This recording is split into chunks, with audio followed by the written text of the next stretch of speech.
जैसी शाम प्राचीन काल की बात है। एक बुढ़िया थी जो नियमित तौर पर रविवार के दिन सूर्योदय से पूर्व उठकर नित्य कर्मों से निवृत्त होकर अपने आंगन को गोबर से लीपती थी, जिससे वो स्वच्छ हो सके। इसके बाद वह सूर्य देव की पूजा अर्चना करती थी।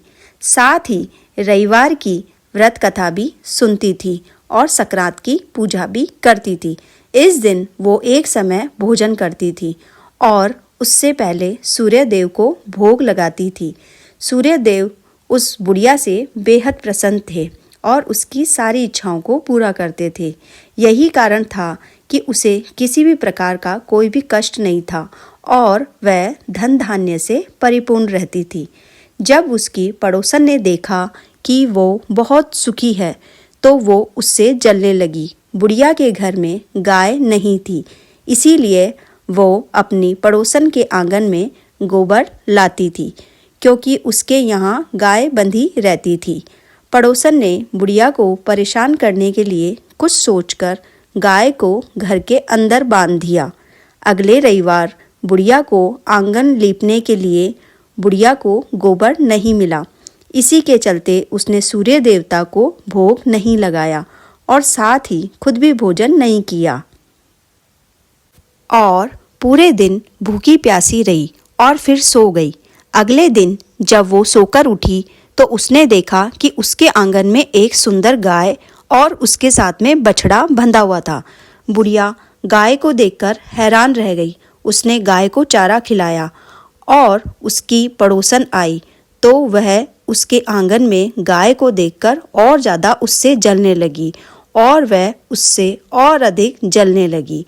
पड़ोसन ने गाय के पास सोने का गोबर देखा तो उसने गोबर को वहाँ से उठाकर अपनी गाय के गोबर के पास में रख दिया था। सोने के गोबर में पड़ोसन कुछ ही दिन में धनवान हो गई। ये कई दिन तक चलता रहा और बुढ़िया माई को कुछ भी नहीं पता था। कई दिनों तक बुढ़िया को सोने के गोबर के बारे में कुछ पता ही नहीं था। ऐसे में बुढ़िया पहले की तरह सूर्य देव को व्रत करती, साथ ही कथा भी कहती और सुनती रहती। इसके बाद जिस दिन सूर्य देव को पड़ोसन की चालाकी का पता चला, तब उन्होंने तेज आंधी चला दी। तेज आंधी को देखकर बुढ़िया ने अपनी गाय को अंदर बांध दिया। अगले दिन जब बुढ़िया उठी तो उसने सोने का गोबर देखा और वह बहुत उसे आश्चर्य हो गया। तब से लेकर आगे तक उसने गाय को घर के अंदर ही बांधा।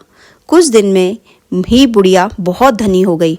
बुढ़िया की सुखी और धनी स्थिति देख पड़ोसन और ज़्यादा जलने लगी। पड़ोसन ने उसके पति को समझा बुझाकर उसे नगर के राजा के पास में भेजा। जब राजा उस सुंदर गाय को देखा तो वह बहुत खुश हुआ। सोने के गोबर को देखकर तो उसकी खुशी का ठिकाना ही नहीं रहा। नगर के राजा के पास उसे भेज दिया। सुंदर गाय को देखकर राजा बहुत खुश हुआ। सुबह जब राजा ने सोने के गोबर को देखा तो उसे आश्चर्य का ठिकाना नहीं रहा। वही बुढ़िया माई भूखी प्यासी रहकर सूर्य भगवान से प्रार्थना कर रही थी। सूर्य देव को उस पर करुणा आई। उसी रात सूर्य देव राजा के सपने में आए और उससे कहा कि हे राजन, बुढ़िया की गाय व बछड़ा तुरंत वापस कर दो। अगर ऐसा नहीं किया तो तुम बहुत सारी परेशानियों का सामना करोगे और तुम पर यह पहाड़ टूट पड़ेगा। सूर्य देव के सपने ने राजा को बुरी तरह से डरा दिया।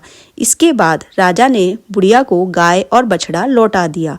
राजा ने बुढ़िया को ढेर सारा धन दिया और क्षमा मांगी। वहीं राजा ने पड़ोसन और उसके पति को भी सजा दी।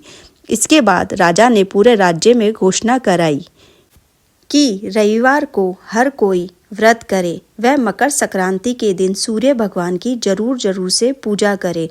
सूर्य देव का व्रत करने से व्यक्ति धन धान्य से परिपूर्ण हो जाता है, साथ ही घर में खुशहाली बनी रहती है। इसीलिए मकर संक्रांति हो और या प्रत्येक रविवार को भगवान सूर्य की आराधना जरूर करने चाहिए।